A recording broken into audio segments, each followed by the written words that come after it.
रहीमदास जी का जो हमारा चैप्टर था नीति के दोहे, उनसे संबंधित जो प्रमुख प्रश्नोत्तर हैं उनके बारे में हम जानकारी करेंगे।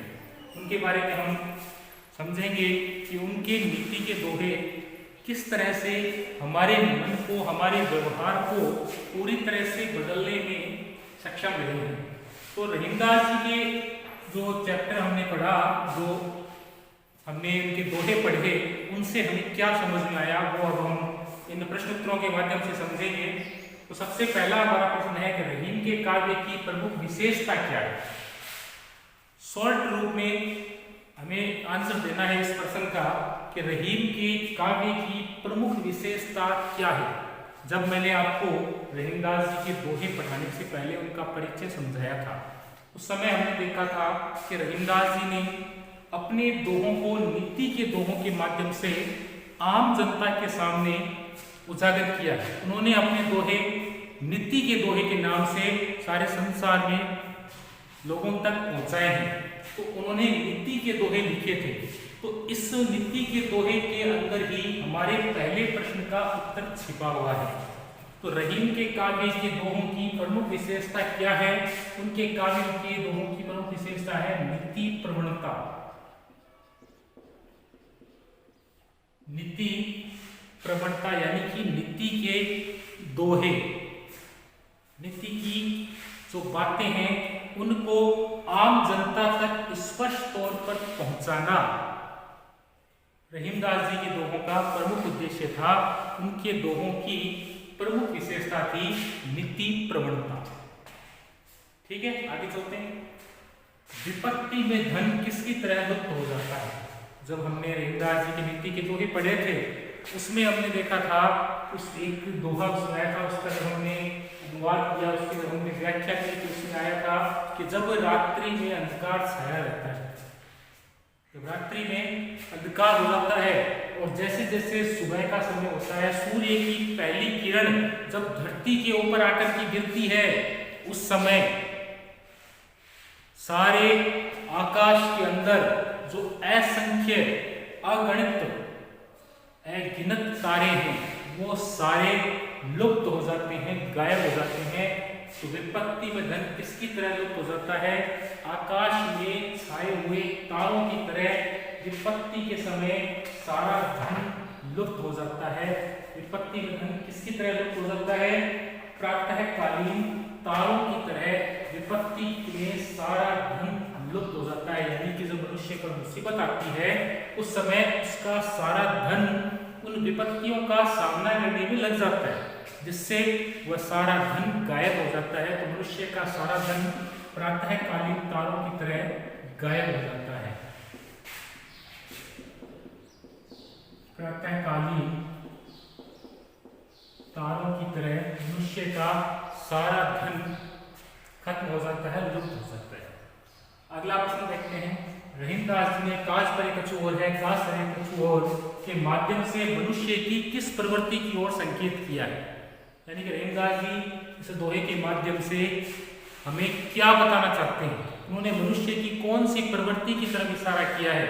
तो इस दोहे के अनुसार हमने ये पढ़ा था कि रहीमदास जी ने हमें बताया था कि जब मनुष्य का स्वार्थ होता है, जब मनुष्य को अपने से कोई मतलब होता है, अपने से कोई काम होता है, तो वो हमारे साथ मीठा बोलते हैं, लेकिन जब उनका कार्य पूरा हो जाता है, उनका हमारे द्वारा मतलब निकल चुका होता है, उस समय वो हमें पूछते भी नहीं है। यानी कि जब उन्हें मतलब होता है वो हमें मीठी मीठी चीज़ें खिलाते हैं, मिष्टान खिलाते हैं, बड़ी बड़ी स्वादिष्ट व्यंजन खिलाते हैं, लेकिन जब उनका मतलब निकल जाता है वो राबड़ी के बारे में भी नहीं पूछते हैं।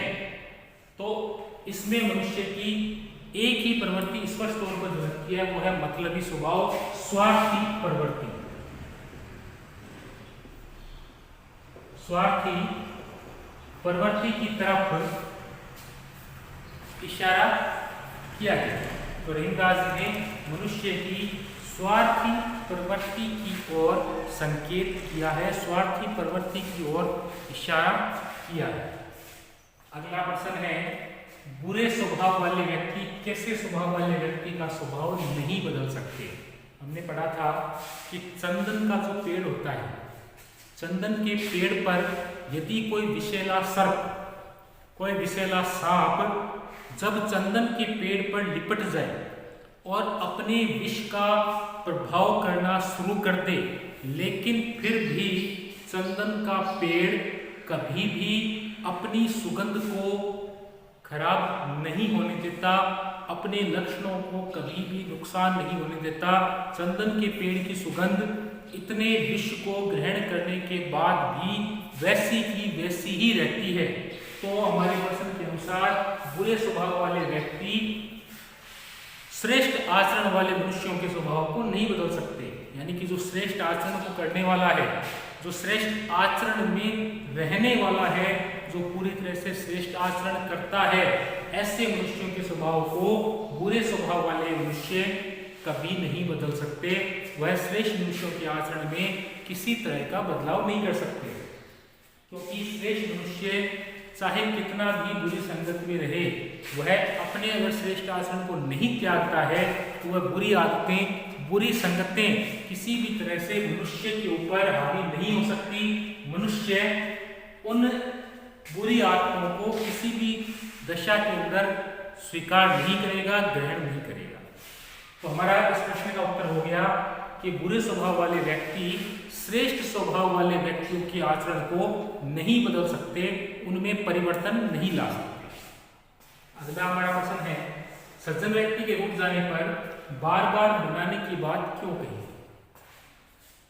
सज्जन व्यक्ति जब रूठ जाता है तो उसे बार बार क्यों मनाना चाहिए?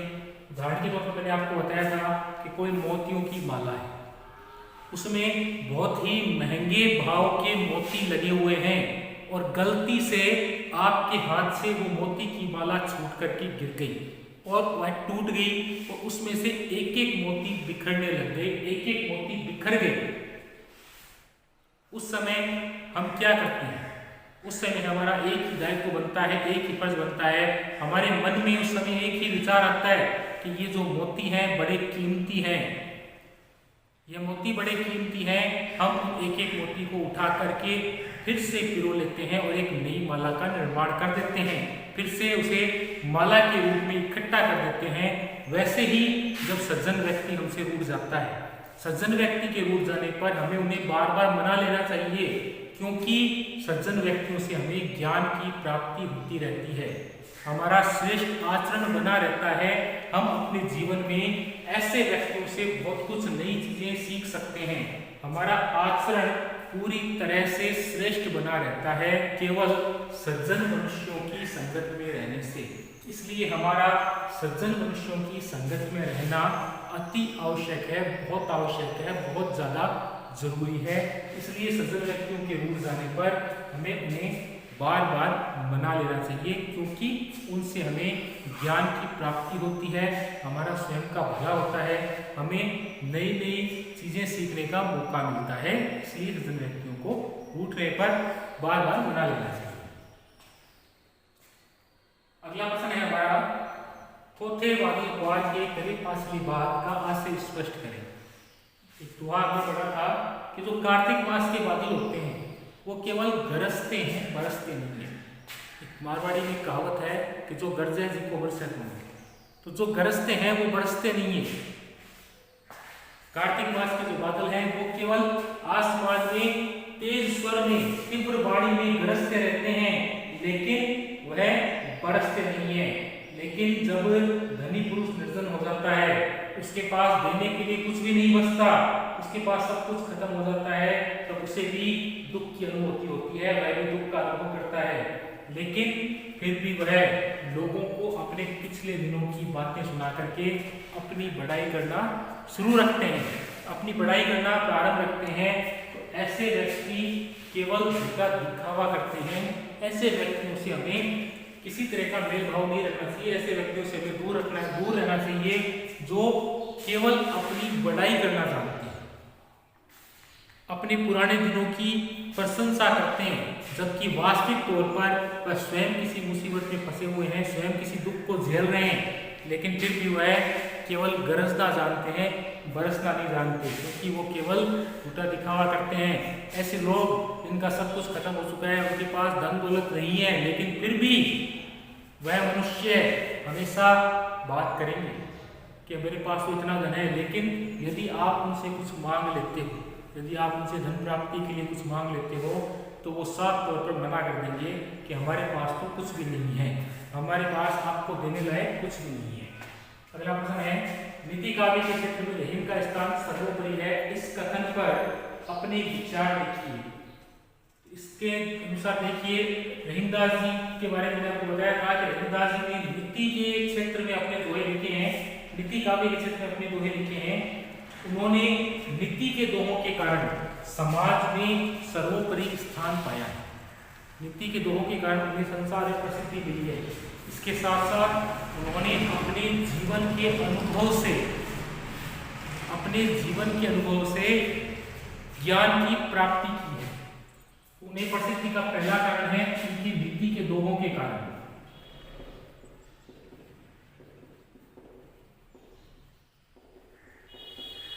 नीति के दोहों के कारण उन्हें सबसे पहले प्रसिद्धि मिली है।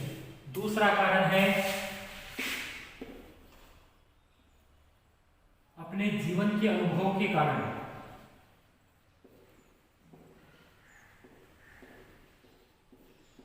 अपने जीवन के अनुभवों से उन्हें इस संसार में सर्वोपरि स्थान दिया गया है, उन्हें एक सर्वोपरि स्थान मिला है।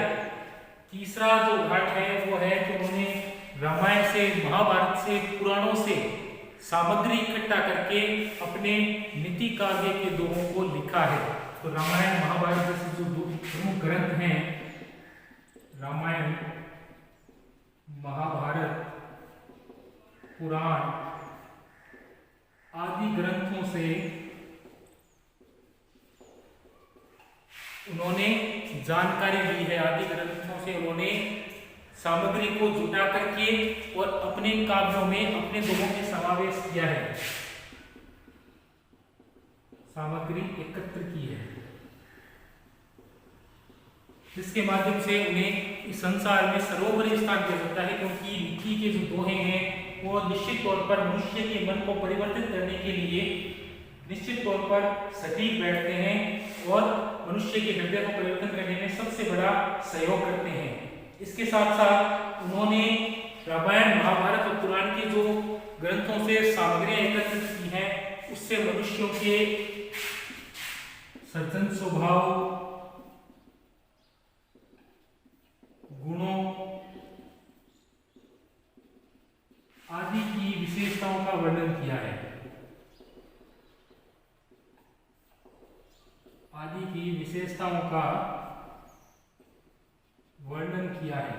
इन सब के कारण रहीमदास जी को संसार में सर्वोपरि स्थान दिया गया है, उन्हें संसार में सर्वोपरि माना जाता है।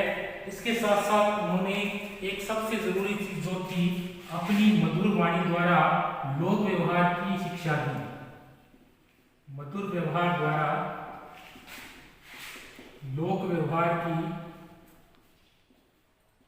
शिक्षा दी। ये उनके दोहों की सबसे प्रमुख विशेषता थी, क्योंकि उनके नीति के दोहे थे। नीति के दोहों के कारण उन्हें संसार में सर्वोच्च स्थान मिला। लोगों ने उनके दोहों को पढ़ करके अपने अंदर उतारा, जिस तरह से उनको संसार के अंदर बहुत प्रसिद्धि प्राप्त हुई। अगला प्रश्न है, रहीम ने अपने मन की व्यथा अपने तक सीमित रखने को क्यों कहा है?